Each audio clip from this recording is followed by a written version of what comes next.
종합 스포츠 분석 토킹 채널입니다. 10년 이상의 실전 경험과 노하우를 담아 데이터 기반 핵심 분석부터 최강 배팅 전략까지 아낌없이 공유해드립니다. 수년간 운영된 전문 분석방 링크는 고정 댓글에서 바로 확인 가능합니다.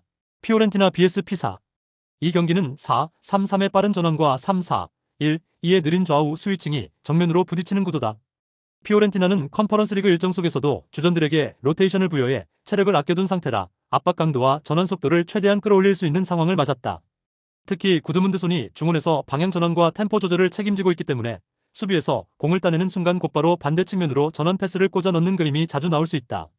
이런 전개에서는 한쪽에서 압박을 유도해 상대 라인을 끌어모은 뒤 구드문드손이 빠른 전환 패스로 방향을 틀어주는 순간 반대쪽 윙어와 풀백이 동시에 전진하며 수적 우위를 만들 수 있다.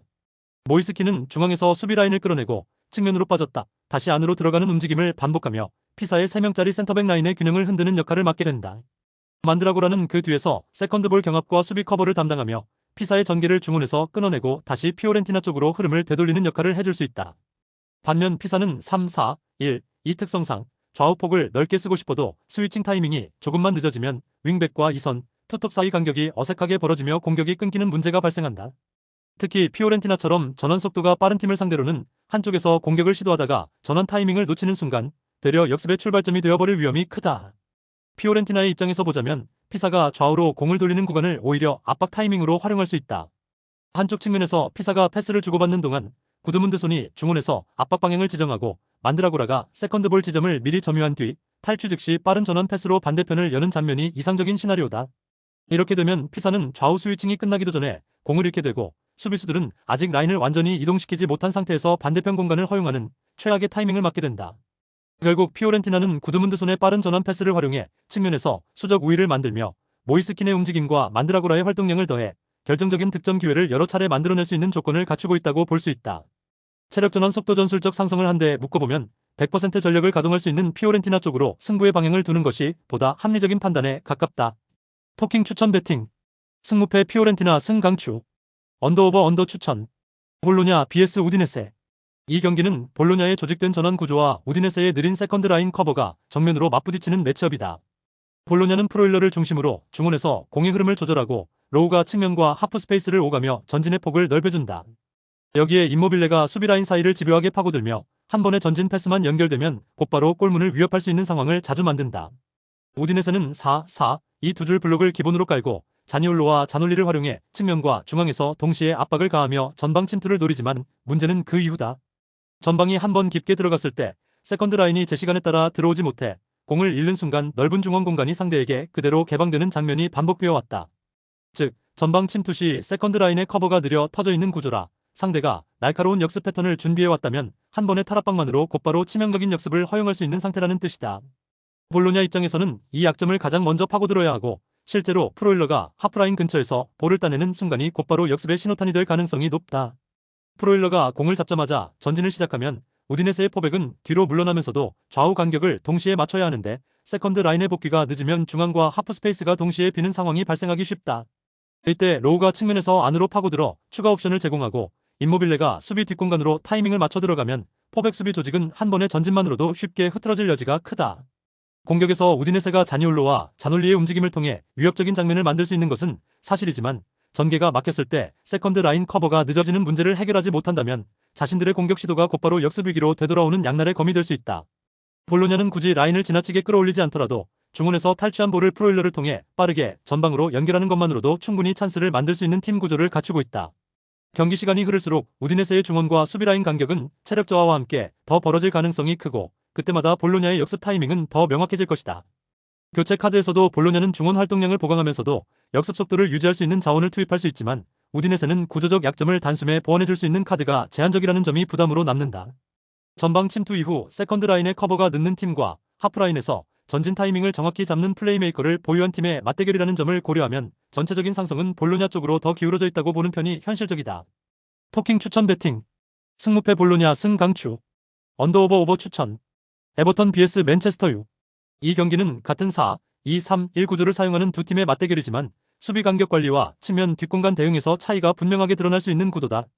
에버튼은 전방 압박 의지는 있지만 풀백과 이선의 커버 타이밍이 어긋나면서 측면 수비 뒷공간이 자주 노출되고 센터백이 커버를 나가는 순간 중앙이 텅 비는 장면이 반복되어 왔다. 반면 맨유는 브루노 페르난데스가 라인 사이에서 공을 잡는 순간 은베모와 도르구가 동시에 대각선 침투를 시도하는 패턴이 명확하다. 에버튼 풀백이 전진 압박 후 복귀 타이밍을 맞추지 못한다면 바로 이 순간 맨유의 이선 자원들이 측면과 하프 스페이스를 동시에 찌르며 뒷공간을 파고들 가능성이 크다. 특히 카메룬 국가대표 에이스인 은베모는 속도와 골 감각을 겸비한 타입이라 측면에서 출발해 골문 쪽으로 파고들며 수비수와 골키퍼 사이 공간을 노리는 움직임이 위협적이다. 도르구 역시 에버튼의 불안한 풀백 커버 타이밍을 정면으로 겨냥해 한 번은 깊숙이 파고들고 한 번은 발을 빼며 수비수를 끌어내는 식으로 리듬을 깨는 침투를 반복할 수 있다. 이 타이밍에 브루노가 중원에서 날카로운 대각선 킬 패스를 한 번만 정확히 찔러 넣는다면 박스 안이나 페널티 박스 옆 라인에서 곧바로 골 찬스로 이어지는 장면이 만들어질 여지가 상당하다. 에버튼 입장에서는 바리가 전방에서 버텨주고 맥니리 측면에서 크로스를 공급하며 한두 번은 위협적인 장면을 만들 수 있겠지만 전환 수비에서의 간격 문제와 풀백 뒷공간 노출 문제를 동시에 안고 있다는 점이 부담이다. 반면 맨유는 더블 볼란치가 어느 정도 중앙을 버텨주고 수비 라인을 크게 무리하게 끌어올리지 않는 선에서 라인 간격을 유지하려 할 가능성이 크다. 그래서 경기 전체를 놓고 보면 에버튼이 공을 잡고도 뒷공간을 크게 내주는 장면이 반복되고 맨유는 이 틈을 노린 대각선 침투와 킬 패스로 효율적인 찬스를 만드는 흐름이 그려진다. 후반으로 갈수록 에버튼의 풀백과 이선의 체력이 떨어지면 커버 타이밍이 더 어긋나며 측면 뒷공간 노출 빈도가 늘어나고 맨유의 이선 침투에 대한 대응이 더 느려질 가능성이 크다. 그럼에도 불구하고 세트피스나 세컨볼 상황에서 에버튼이 한 번쯤은 위험한 장면을 만들 수는 있지만 전반 후반 전체 구간을 합쳐 가장 높은 퀄리티의 찬스를 꾸준히 생산할 팀은 맨유로 보는 쪽이 더 설득력 있다. 결국 이 경기는 에버튼의 불안한 측면 커버 타이밍과 맨유의 대각선 침투 그리고 브루노의 킬 패스가 어떻게 맞물리느냐에 따라 원정팀 쪽으로 스코어가 기울어질 가능성이 높은 한판이다. 토킹 추천 배팅 승무패 에버튼 패 강추 언더오버 오버 추천 디알라베스 vs 지로나 이 경기는 단순히 공격수 이름값이 아니라 중원 구성과 패스축 안정성이 승부를 가를 가능성이 높은 매치업이다. 알라베스는 안토니오 블랑코와 데니스 수아레즈를 중심으로 미드필더 진영이 온전하게 가동 가능한 상황이라 4-4-2 구조에서 전환과 빌드업 모두를 안정적으로 가져갈 수 있다. 블랑코가 1차 압박을 견디며 공을 지켜낸 뒤 방향을 바꿔주면 카를로스 아레나와 데니스 수아레즈가 하프 스페이스와 측면 사이 공간을 점유하며 전진 패스를 이어갈 수 있는 루트가 자연스럽게 열린다. 토니 마르티네스는 이 전환 타이밍에 맞춰 수비라인 사이에 자리 잡고 등지는 동작으로 한 번 받아 떨어뜨린 뒤 다시 박스 안으로 침투해 마무리각을 만드는 역할을 맡게 된다. 반면 지로나는 호엘 로카의 결장으로 인해 더블 볼란치 한 자리에 공백이 생기면서 후방에서 전방으로 올라가는 전개축이 끊기는 변수를 안고 경기에 들어간다. 그래서 치간코프와 이반 마르티니 앞에서 아무리 활발하게 움직이더라도 그 지점으로 정확한 패스가 전달되지 않으면 공격의 완성도는 자연스럽게 떨어질 수밖에 없다. 알라베스는 이 구조적 약점을 노려 중원에서 압박 시점을 높게 가져가기보다는 블록을 정리해두고 지로나의 전개 패스를 가로채는 데 집중한 뒤 따낸 공을 블랑코를 통해 곧바로 전진시키는 그림을 준비할 가능성이 크다.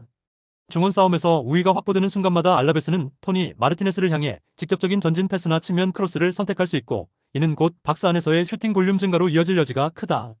지로나는 공격 옵션 자체는 살아있지만 중원 한 축이 빠진 상태에서 전방까지 볼을 끌어올리는 과정이 매끄럽지 못하면 결국 측면에서 되돌아오는 패턴이 쌓이면서 체력만 더 많이 소모하는 경기가 될 위험이 있다.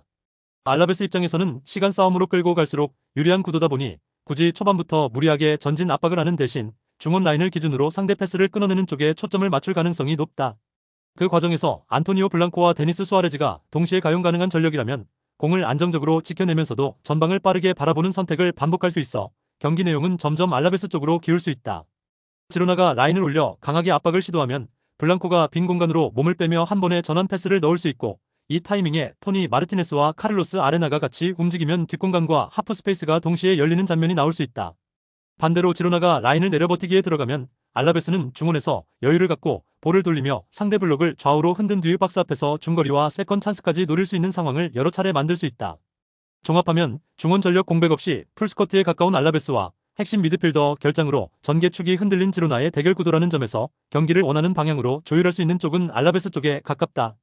이 변수들이 그대로 반영된다면 스코어가 크게 벌어지는 난타전보다는 중원 우위를 바탕으로 알라베스가 흐름을 관리하면서 승점을 챙길 가능성이 높은 경기로 해석하는 편이 자연스럽다.